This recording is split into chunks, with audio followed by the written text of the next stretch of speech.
At 04:20 hours local time, from a concealed launch site well inside Ukrainian-held ground, 44 UJ-26 Beaver UAVs lifted off in a single wave and turned east toward a railway bridge in Russian-occupied Luhansk. That bridge was not just steel over a gap. It was one artery in the rail network that carried fuel, shells, and weapons out of Luhansk and into Donetsk, feeding the pressure Moscow was trying to hold across the entire eastern front. Ukraine had spent 2 months preparing this one morning, mapping the low ground and the radar gaps its reconnaissance had traced in advance, so the Beavers could slip through corridors the defenders assumed were sealed. But what the Ukrainian commander did not yet know was that the ground ahead had changed. After earlier strikes on the supply lines running toward Crimea, Russia had quietly thickened its logistics points along this route with Pantsir S-1, Tor, and S-350 Vityaz systems, a denser wall than the flight plan had counted on. In just a few minutes, a raid that was supposed to hug the terrain and vanish would instead have to punch straight through a defensive net that had been reinforced for exactly this kind of attack. And that was the irony waiting on the rails. The systems Russia trusted to keep its rear untouchable, the radars, the interceptors, the jammers, would each, in turn, be dragged into a fight they were never shaped to win. A rail line is a circulatory system. Cut the right vessel at the right moment, and everything downstream begins to starve. That morning, 44 machines cheaper than the missiles fired to stop them were about to prove that no bridge, no train, and no mile of track deep inside occupied Luhansk was safe anymore. At 04:24 hours local time, the lead Beavers began settling toward the deck, leveling off at roughly 250 feet and threading into the approach corridor Ukrainian reconnaissance had already traced across the low ground weeks before. Their optical seekers had not yet begun their terminal work. For now, they only had to hold the line, follow the folds of the terrain, and stay beneath the horizon that separates a radar's confidence from its doubt. Somewhere ahead, the bridge waited, and so did the first system built to make sure nothing ever reached it. That first obstacle was not a missile. It was the Nebo-M, a multi-band surveillance radar meant to serve as the outer eye of the entire defensive network. Its real strength lived in the VHF band, a long wavelength that catches exactly what shorter, sharper radars tend to lose. Low-flying aircraft, small radar cross-sections, the faint returns a UAV skimming the ground is supposed to disappear behind.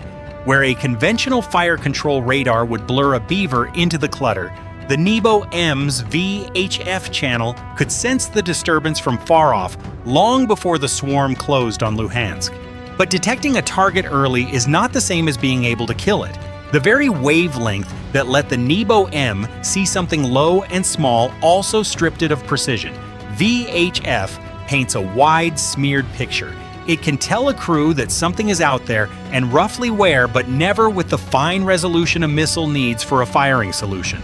To turn a warning into a shot, the Nebo-M had to push its data down the chain to the fire control radars that could actually lock a target and steer an interceptor onto it. It was a watchman who could hear the intruder moving in the dark but had to wake someone else to aim the rifle. And that handoff was precisely the seam Ukraine had planned around.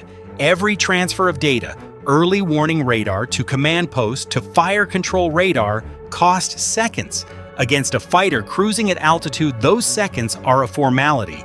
Against 44 Beavers pressed to 250 feet and closing at nearly 100 miles per hour, each one was another quarter mile of corridor swallowed, another slice of the reaction window gone. If the Nebo-M could be kept blurred, delayed, or simply a step behind for only a few minutes, the raid would stop being an ordinary bridge strike. It would become a blade laid straight against the artery feeding Russia's eastern front. By 04:26 hours local time, the lead Beavers had cleared most of the outer approach, and the second wall rose to meet them. The S-350 Vityaz, the system Russia had lately moved in to seal exactly the low, medium-altitude gap a bridge like this one lived inside. At its heart sat the 5ON6A radar, a single set of eyes tasked with detection, tracking, target assignment, and guidance for the 9M96 interceptors it fed. On paper, it was the right tool for the job. fast to react, built to catch cruise missiles and low-flying drones trying to slip into a protected zone, far quicker to a firing solution than the long-range batteries behind it. But the Beavers did not enter the way the Vityaz was designed to receive them. Pressed to 250 feet and hugging the pre-scouted corridor, they turned the radar horizon into the attacker's ally. The 500N6A could track a clean target against open sky beautifully, but against small airframes skimming the ground, its picture dissolved into the railway itself. The tracks, the poles, the station roofs, the metal scattered around the bridge, all of it folding into the return until a real drone and a piece of clutter became hard to tell apart. Inside 2 miles, that confusion cost seconds the Vityaz did not have to spare. Then the weather turned, and it turned against the defenders. First came fog, a pale curtain that compressed visibility to almost nothing and made the return stagger drunkenly across the screen. One signal drifted right, then left. One moment it sat at 400 feet. The next it leapt to 2,000. It was still only one Beaver, low in the murk, but the damp air and dead visibility smeared it into a ghost the Panzer S-1 crews at the inner ring could not cleanly lock. Then the fog gave way to hard rain, sheets of it cutting across the defensive zone, filling the background with fresh clutter as the low, fast returns flickered in and out along the tracks. That stolen time was everything. In clear air, a Panzer crew might confirm, lock, and fire in a single breath. Blinded by weather and chasing unstable returns, they needed 2 seconds more. And against airframes closing at 100 miles per hour, 2 seconds is a quarter mile of corridor gone. When one battery finally caught the formation, its 5.7E6 missiles left the rails and drove into the swarm at Mach 3.8, proximity fuses tearing 8 Beavers out of the sky on the approach. As the range collapsed, the crew switched to guns, twin 2 A38M cannons, throwing 30mm fire in a red wall that swatted down 4 more, 12 gone. But 6 had already crossed under the net. At roughly 04:34 hours local time, they drove into the bridge, into the deck, the rails, the load-bearing joints, and a shockwave threw ballast, concrete, and torn steel into the rain. One span split open. Black smoke rolled up through the downpour. The artery had its first wound. By 04:35 hours local time, with smoke still lifting off the wrecked defenses around the bridge, the trailing Beavers pressed on and ran headlong into the layer built to blind them rather than shoot them down. The order to activate Pole 21 had gone out from the command post the moment the swarm's numbers filled the screen. This was not an interceptor. It was a wide-area jamming network, its emitters strung across the Luhansk hills, and its single purpose was to poison the sky the drones navigated through. GPS, GLONASS, Galileo, Beidou, all of it. Those satellite signals arrive at the ground already faint, and Pole 21 only had to shout louder from close by to drown them out entirely. The effect showed almost at once. On the lead group's telemetry, the GPS fix began to wander, the plotted position drifting off the rail line and curving toward open ground, a flight path that had pointed dead at the target dissolving into a meaningless arc. That was the trap the whole system was designed to spring, convince the drone it was somewhere it was not, and let it fly itself into empty fields. But the trap assumed the Beavers were leaning on satellites to know where they were, and Pole 21 could jam a signal, not erase the ground. So the operators did the one thing the jamming had no answer for. They stopped trusting the coordinates and started trusting their eyes. The 5.8 gigahertz video still came through, degraded and shaking but alive, and on it lay the only navigation that mattered now. 2 steel rails running straight toward Luhansk, a tree line beside them, a row of power poles marching across the fields. Where satellites betrayed the swarm, those surface features held it on course. A chart drawn on the Earth itself, one no jammer could scramble.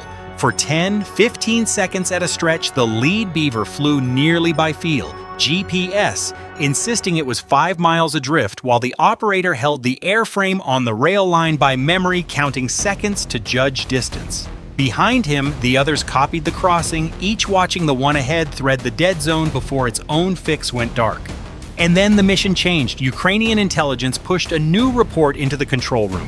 A Russian train, loaded with weapons and ammunition, had just rolled through the district and was still moving toward the eastern front. If it reached its destination, its cargo would be in the hands of frontline units within the hour. In that moment, the target stopped being only a bridge. Part of the swarm broke from the approach it had fought so hard to hold, split into 5 loose groups spread across different headings and altitudes, and turned to run the rail line down.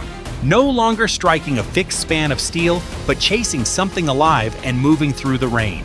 By 0436 hours local time, 5 loose groups of Beavers were running the rail line down through the rain, closing on a train that was still very much alive. And that was the problem. A bridge does not move. A train at 40 miles per hour does. Even with the airframes correcting off the tracks and the shape of the cars, a dive timed a half-second late would punch into the empty gap behind a wagon or burst against the ballast beside it, a hit that scorched paint and killed no cargo. Against a moving target, the odds of driving a warhead into the one car that mattered fell toward 1 in 10. Ukraine did not gamble on 1 in 10. So they changed the geometry of the fight. One group broke away, firewalled to 120 miles per hour, and swung ahead of the locomotive, no longer chasing the train, but racing to the ground it had to cross. The lead Beaver dropped almost to the ballast and locked onto a section of rail a few hundred yards in front of the engine. 2 steel lines, the stone bed beneath, the joint where the track lifted slightly off the earth. It pitched down. The warhead struck the outer rail and bent it off its seat, and the second airframe drove into the same point a heartbeat later, tearing the sleepers loose and opening a break no wheel could ride. The vibration ran back through the steel into the cab, and the Russian driver understood too late that the line ahead was gone. He hauled the emergency brake. Wheels screamed against the rails. Every loaded car behind slammed its weight forward, and in that instant, the train stopped being a moving target and became what Ukraine needed most: a heavy, pinned mass, nailed to a single stretch of track it could no longer leave. Then the train fought back the only way it could. Its own R330ZH jammer came alive and clamped down on the 5.8 gigahertz video, crushing the picture to white static laced with the shadows of cars, the glow of the locomotive, the trembling of the rails. The operators were flying almost blind now, holding the dive on inertial data and the car numbers they had counted before the signal died.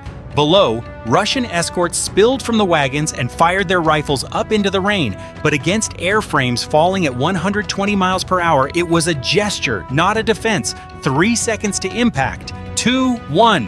At 0438 hours local time, the first Beaver drove into the locomotive, its warhead punching through the power compartment into the engine cluster and the fuel lines behind it.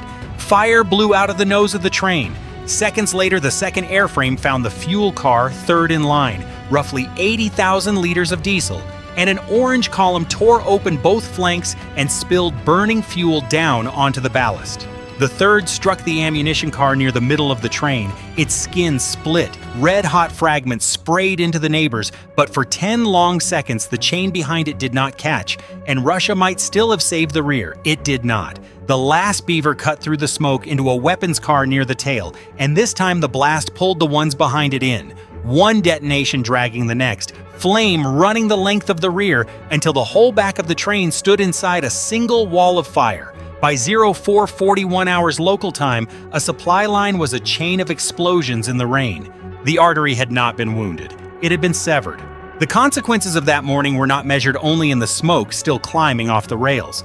Militarily, Ukraine had done more than burn a train. The locomotive was destroyed and the line pinned beneath it, a bridge span was torn open, and fuel, ammunition, and weapons cars stood gutted along the track. The heat warped the rails and cracked the sleepers. The route Russia leaned on to move supplies out of Luhansk would not run normally for hours, maybe days. And every one of those hours was an hour that tanks, guns, and mechanized units at the front waited on fuel and shells that were now burning uselessly in the rear. Strategically, the strike reached past the wreckage and into the structure that keeps an army alive. A single military train hauls far more than a column of trucks. Cut the rail, and Moscow is forced onto slower, costlier, more exposed roads. A raid this deep also forces Russia to pull Panzer, Tor, S-350, and electronic warfare systems back to shield bridges and junctions, and every system dragged rearward is one fewer holding the line at the front. Ukraine was no longer only killing units in the trenches, it was starving the network that feeds them. That is the logic of this kind of war. You do not have to beat an army in the field if you can empty its supply lines before they ever reach it, burn the diesel before it fills a tank, break the shells before they reach a gun. The message to Moscow was plain. The rear areas of Luhansk and Donetsk and the routes tying them back toward Crimea are no longer the safe interior Russia once counted on. If a moving train deep inside occupied ground can be found, stopped, and burned, then no line, no station, and no bridge is truly out of reach. If this breakdown was worth your time, hit like, subscribe, and turn on notifications so you don't miss the next one. And tell me in the comments, which Russian supply route should Ukraine cut next to pull the most pressure off the front and bring this war closer to peace?